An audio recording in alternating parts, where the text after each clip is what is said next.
It is one of the simplest pleasures in the world. Cold, sweet, thick enough to climb slowly up a straw, crowned with foam, and loved by almost every child and grown-up on Earth. The milkshake. You can find one today in a diner in Texas, a food stall in Bangkok, a cafe in Paris, a shopping mall in Sao Paulo. It feels timeless, as if it has simply always been there. But the story of how this humble drink conquered the entire planet is far stranger than you would ever guess. It runs straight through old-fashioned pharmacies, through 2 world wars, through the invention of a machine that changed how we eat, and believe it or not, through the birth of the largest fast food empire the world has ever seen. The milkshake did not just get invented. It rode every great wave of the modern age. From the drugstore counter to the drive-through window, until it had wrapped itself around the whole globe. So pour yourself something cold, and let me tell you the surprising history of the drink that conquered the world. Let us begin with the word itself, because the very first milkshake would horrify a child today. The word milkshake first appeared in print in Britain in the 1880s. But back then, it did not mean the sweet, creamy treat we know. It meant something closer to a bracing tonic, a sturdy drink often made with eggs, and very often laced with whiskey. It was sold as something healthful, something to put hair on your chest, a pick-me-up for tired adults rather than a reward for children. Picture a thick, eggy, alcoholic concoction shaken hard in a metal cup. That was the original milkshake. It was medicine and indulgence all at once, and it had almost nothing to do with the drink we love today. For the milkshake to become what it is now, it had to travel across the ocean to America, and it had to find its true home in one of the strangest places imaginable. Not a restaurant, not a bar. A pharmacy. To understand this, you have to picture the American drugstore of a little over 100 years ago. Back then, the corner pharmacy was not just a place to buy medicine. It was the beating social heart of the town, and at its center stood a long marble counter with gleaming taps and jars of colored syrup. This was the soda fountain. People believed that fizzy, carbonated water was good for the health, so pharmacists began mixing it with sweet-flavored syrups to make it easier to swallow. And the young men who worked those counters, mixing and pouring with a showman's flair, earned a nickname that has never quite died. The soda jerks, named for the jerking motion they used to pull the soda tap. These young men became local celebrities, and they even developed their own secret, playful slang to call out orders down the counter, a whole coded language of the fountain. A shake shouted for was answered in that private code, a bit of theater that made ordering a cold drink feel like being let in on a joke. The soda fountain was entertainment as much as refreshment, and people came as much for the show and the gossip as for the drink. It was here, at the soda fountain, that the milkshake shed its eggs and its whiskey and became something wholesome. By the early 1900s, a milkshake meant milk, blended with sweet syrup, most often chocolate, strawberry, or vanilla. It was cold, it was sweet, and it was for everyone. But it was still missing the one ingredient that would make it truly irresistible.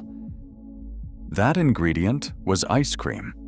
And to see how it got there, we have to talk about a forgotten powder that was once considered a miracle food: malted milk. In the 1870s, 2 brothers named Horlick created a product by combining malted barley, wheat, and powdered milk.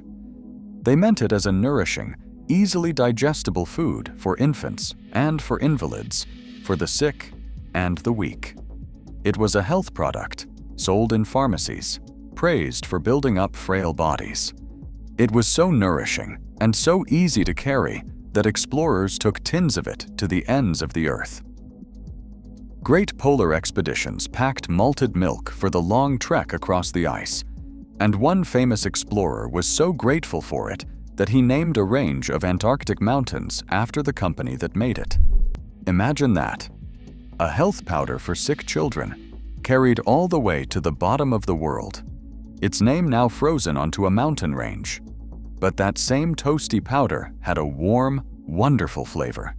And soon the soda fountains discovered that a spoonful of malted milk made a milkshake taste extraordinary. And then, according to the story that has been passed down, came the leap that changed everything.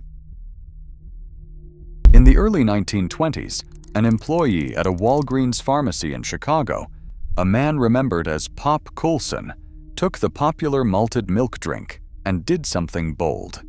He dropped in 2 generous scoops of ice cream. The result was thicker, colder, richer, and more decadent than anything the counter had served before. The malted milkshake was born, and word of it spread like wildfire. People lined up around the block. The milkshake had found its final, perfect form. Now all it needed was the power to spread. And that power came from machines. For a long time, every milkshake had to be mixed by hand or by simple spinning mixers, 1 cup at a time, which was slow, tiring work. But this was the dawn of the electric age, and inventors were racing to tame it. In the early 1920s, an inventor named Stephen Poplawski patented a blender with spinning blades at the bottom of the cup, and he designed it specifically to whip up drinks like malted milkshakes at the soda fountain. Others followed, and by the 1930s, powerful electric blenders were roaring away on counters across the country. Suddenly, a soda jerk could produce a smooth, perfectly blended shake in seconds. Then came the great test. When the Second World War swept across the globe, sugar and milk grew scarce, and many soda fountains struggled to serve their sweet treats as rationing bit down at home. Yet the milkshake did not fade. If anything, the war made people love it more because it came to stand for home itself, for the ordinary comforts that a soldier far away dreamed of returning to. When the war ended and prosperity came flooding back, all of that longing burst out into the open. Families had cars, towns were booming, and a new kind of business rose up to meet them: the drive-in, where you could pull up in your automobile and have a burger and a frothy shake brought right to your window. The stage was set, and one machine mattered more than all the others, and its story is the hinge on which our whole tale turns. Someone invented a device called the Multimixer, a tall machine with multiple spindles that could whip up not one, but several milkshakes at the very same time. It was built for speed, for volume, for serving crowds. And the man who traveled America selling that machine, going from counter to counter with his sample case, was a struggling salesman in his early 50s named Ray Kroc. Now, if you are enjoying this journey through the secret history of an everyday drink, take a moment to subscribe to the channel, because we dig up the hidden stories behind the ordinary things all around you. And there is so much more to come. Because what happened next to Ray Kroc and his milkshake machines is the twist that sent this drink around the world. One day, Kroc noticed something in his sales records that he simply could not believe.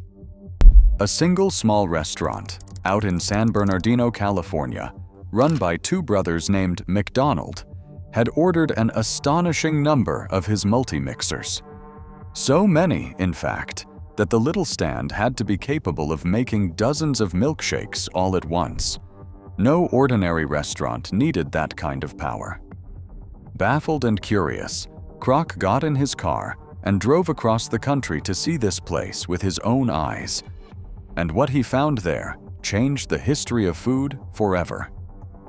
He saw a small, spotless kitchen running like a machine, serving a huge, happy crowd with incredible speed. A limited menu of burgers, fries, and, of course, milkshakes delivered in seconds. Kroc was electrified. He convinced the brothers to let him take their system and spread it across the nation, and from that single hamburger stand grew the golden empire of McDonald's, the model that fast food everywhere would copy. And riding along with those burgers and fries, into every new town, and eventually into more than 100 countries, went the milkshake. The very machine that made milkshakes had led one man to the restaurant that would carry the milkshake to the ends of the earth. But there is a curious secret hidden inside those fast food shakes, and it is the reason you will often see them called simply shakes and not milkshakes. As these drinks were mass-produced for millions of customers, many chains began using less real milk and cream and more of other ingredients to make them thick, cheap, and stable. In some places, food rules said that if a drink did not contain enough real milk fat, it could not legally be called a milkshake at all, and so it quietly became just a shake. That thick, spoonable, long-lasting texture you know from a fast food counter is a slightly different creature from the simple blend of milk, syrup, and ice cream that started it all. Both are delicious, but they are not quite the same drink. And now you know why the word on the sign sometimes changes. By this point, the milkshake had become woven into the very image of an era. Think of the 1950s, the diners with their chrome and neon, the drive-ins where waitresses on roller skates carried trays to the windows of parked cars, the teenagers sharing a single tall glass with 2 straws. The milkshake was no longer just a drink. It was a symbol of youth, of good times, of a whole way of life, and that glowing image traveled the world alongside American films and music, making people everywhere want a taste of it. And as it spread, it picked up new names and new forms wherever it landed. In parts of New England, a drink with ice cream blended in is not called a milkshake at all, but a Frappe. In and around Rhode Island, they call it a cabinet. Travel to Australia, and a thick one is a thick shake. Each place made the drink its own. And the reinventing never stopped. In recent years, a wild new creation appeared, the extravagant Freakshake, a milkshake piled impossibly high with whole slices of cake, cookies, candy, and dripping sauce built as much to be photographed as to be drunk. From an eggy tonic to a towering work of edible art, the humble milkshake has never stopped changing. And that is the real wonder of this story. A drink that began as a strange, boozy tonic in a faraway century found its sweetness at a pharmacy counter, found its richness in a scoop of ice cream, found its speed in an electric machine, and found its wings in the rise of fast food until it had quietly conquered the entire planet. The next time you lift a cold, frothy milkshake and feel it climb slowly up your straw, remember that you are holding a small piece of history in your hand, a drink that rode every great wave of the modern age to reach you. It survived world wars, it built empires, and it crossed every border on Earth, all while pretending to be nothing more than a simple treat. So now, I want to hear from you. What is your favorite milkshake flavor, the one you would order right now if you could? And here is the fun one. What do you call this drink where you come from? And which country are you watching from? Tell me down in the comments, because I love seeing how far this little drink has traveled. If you enjoyed this journey, share it with someone who has a sweet tooth, and subscribe, because next time we uncover the surprising history of another everyday thing you thought you already knew. The world is full of hidden stories. You just have to know where to look.